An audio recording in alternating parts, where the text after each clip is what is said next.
Hello again and welcome to another edition of Suds and Country. Hi, I'm Herb Suds and welcome to the show, my friends. We're in Camden, New Jersey today, and we're going to take you on a tour of the Battleship New Jersey, which is right behind us.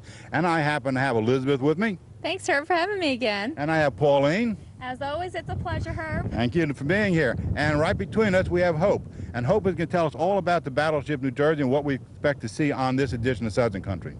That's right. Thank you for having me here. The Battleship New Jersey is our nation's most decorated battleship. It's won 19 campaign and battle stars, and it's served in 4 major conflicts during the 20th century. And it's a living testament to the great might of our country, and a very patriotic place to visit. Well, we're looking forward to getting on board. Hi, we're on the forecastle of the Battleship New Jersey, and we're standing under 3 big guns, which Hope is going to tell us about. Well, these are the 16-inch guns on the battleship. They're the largest guns on here. These big guns could hurl a projectile about the weight of your average compact car and hit an accurate target between 21 and 23 miles away. Wow, that's amazing. What a distance. Yeah, that was a lot of firepower. The projectiles we have on the ship are about 5 feet tall and weigh close to a Volkswagen.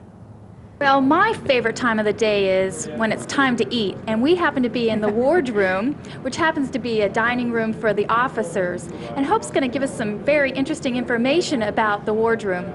Well, sure. The wardroom was where the officers ate their meals and also had meetings. The tables were seated according to rank, highest and lowest.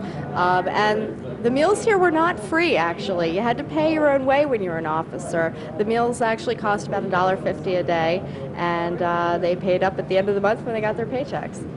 Okay, and I understand that the officers could not eat unless the executive officer gave them the word to start eating. That's right. Now that would be hard for me, because when I sit down, I want to start eating. You had to be very polite. They had a certain amount of rules. You know, no cursing, no fighting, none of that, no discussing politics or anything. And the executive officer would invite people to begin to eat, and it was very, very civilized. Right, and I understand they can't just show up in shirt and jeans. They have to be properly uniformed. They had to be properly dressed. However, there was a table reserved in the back that was called the dirty uniform table, and that was for officers who were on duty who had to come in during meal times in their dirty uniforms, so they kept them near the door. Okay, well, thank you. Well, Hope, we're standing here on the Battleship New Jersey, and give us some statistics on this great battleship. Okay, well, this battleship was built right across the river over there at the Philadelphia Naval Shipyard. It was launched on December 7th, 1942, 1-year anniversary of Pearl Harbor, and It was commissioned 60 years ago this past May 23rd, 1943.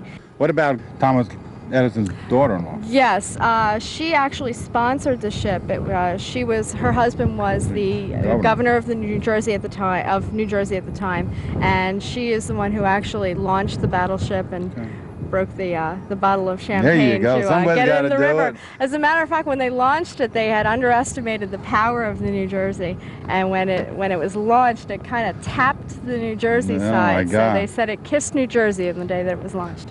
It is approximately, actually it's exactly 887 feet 7 inches long. Wow.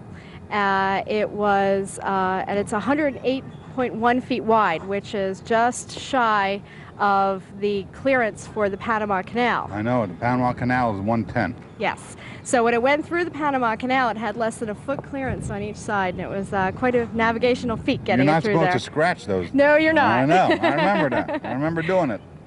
And how many men did it take to operate this ship? Well, during the World War II era, there were a little bit less than 3,000 enlisted men. We have berthing compartments that had them stacked up about 5 deep, and you wouldn't want to be on the bottom rack. No, that's the bad rack, I heard. That must have been warm on the top rack, though. Yes, it was. Yeah. What other interesting statistics are there about this? Well, the battleship, as I said, it was the most decorated battleship with 19 campaign stars. It also served in 4 engagements during the 20th century. I read a statistic it goes 33 knots. Yes, it does. Wow, that's sailing. That's sailing. That's sailing. We're here on the main deck with Hope. And Hope, can you share some information about this deck with us? Sure. This is, actually this deck is made out of teak wood. It was made out of teak because it was not slippery when it was wet, which was very important when you're on a boat. And this is the aft deck.